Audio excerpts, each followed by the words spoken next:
If you're worried that AI might eventually replace your role, you're not alone. 3 years ago, a YouTuber with 15 million subscribers volunteered to become one of the largest real-world AI replacement experiments ever conducted. And the result revealed something nobody expected. In August 2023, Jordi van den Busche, better known as Kwebbelkop, made a decision that immediately attracted the attention of the technology industry. He decided to replace himself with artificial intelligence, not partially, not occasionally, completely. 3 years later, the experiment is over.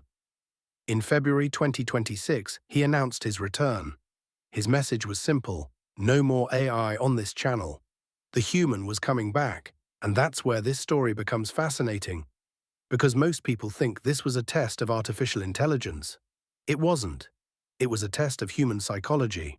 A test of whether human attention can be transferred to an artificial replacement. And the answer may have implications far beyond YouTube, because every company watching this experiment was asking the same question. Can AI replace the human in front of the audience? Not just creators, salespeople, consultants, executives, anyone whose role depends on trust. And by the end of this video, I'll show you the single number that explains why the experiment failed. Not the subscriber count, not the backlash. One specific number that reveals the fundamental limit of AI replacing humans in trust-based roles. If you're new here, subscribe to TechRushByte. Because understanding where AI succeeds and where it reaches its limits may become one of the most valuable professional skills of this decade. Let's start with what actually happened. Kwebbelkop spent 15 years building one of YouTube's largest gaming audiences. More than 15 million subscribers, hundreds of millions of views.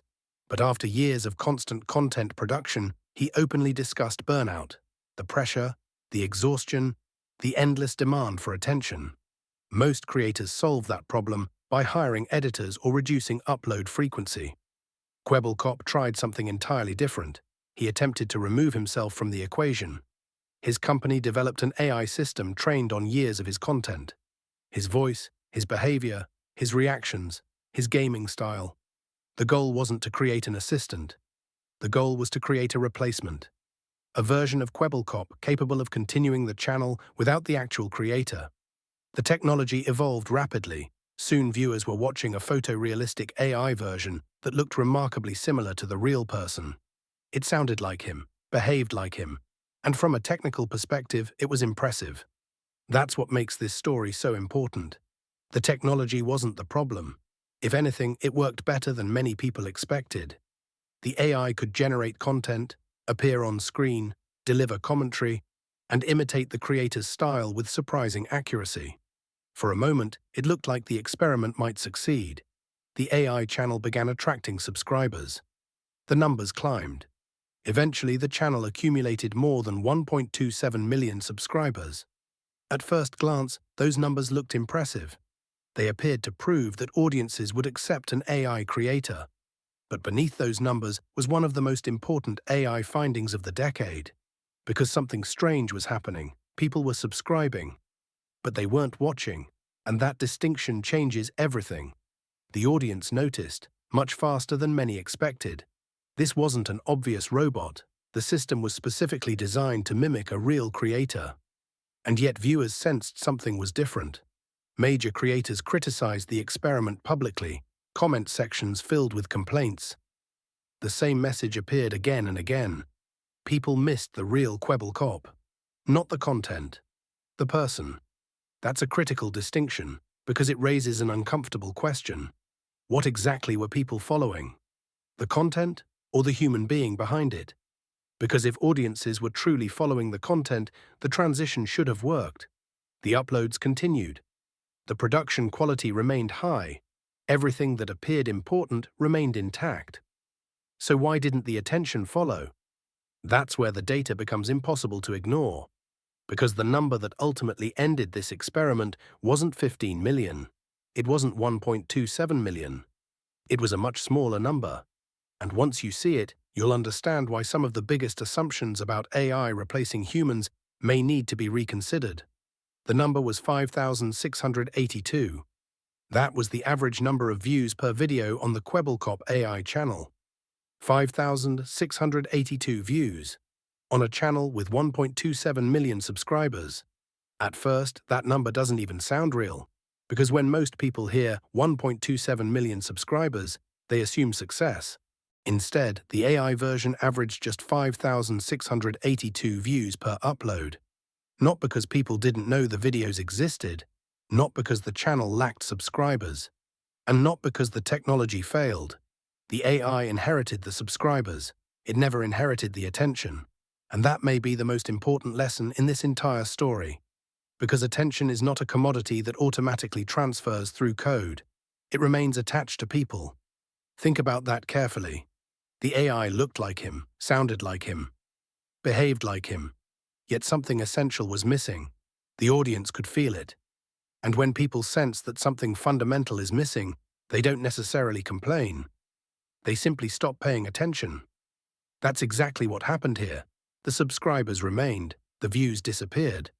And that tells us something extremely important. The audience was not following the content. They were following the person. Information is easy to replicate. Human connection is not. The AI successfully copied behavior. It failed to inherit belief.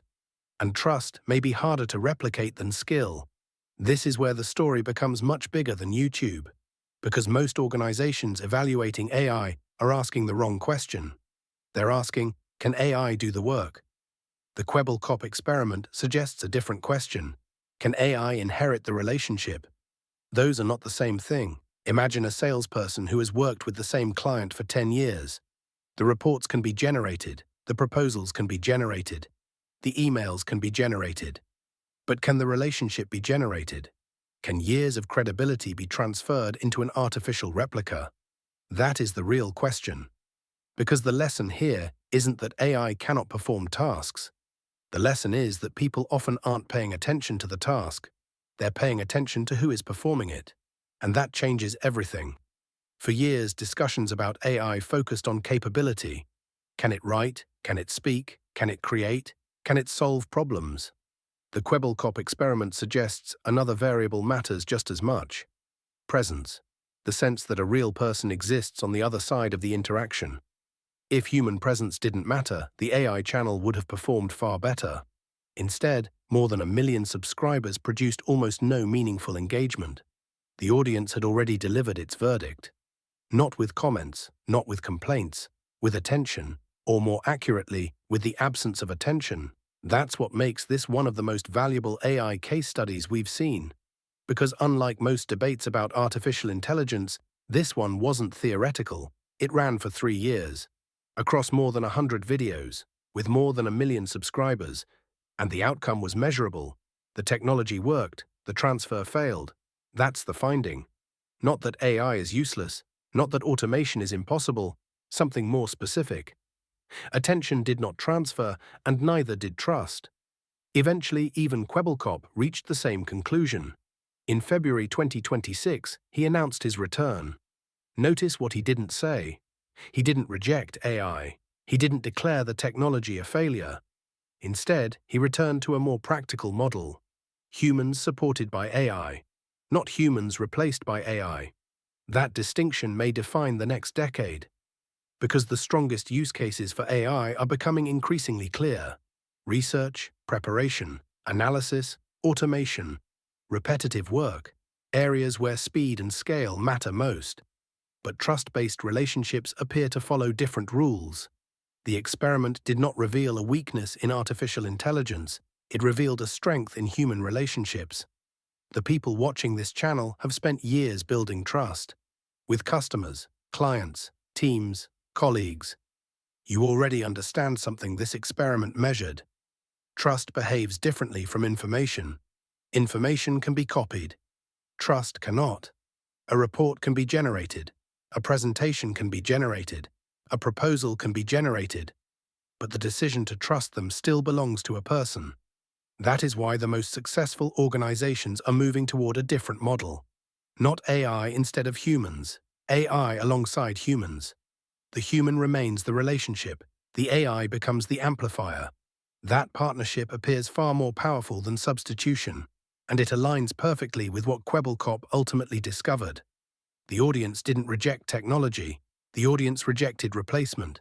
And if you're worried about your own role in an AI-driven future, that distinction matters. Because your greatest professional asset may not be your ability to produce information. It may be your ability to earn trust. AI is a powerful assistant, but a poor substitute for human presence.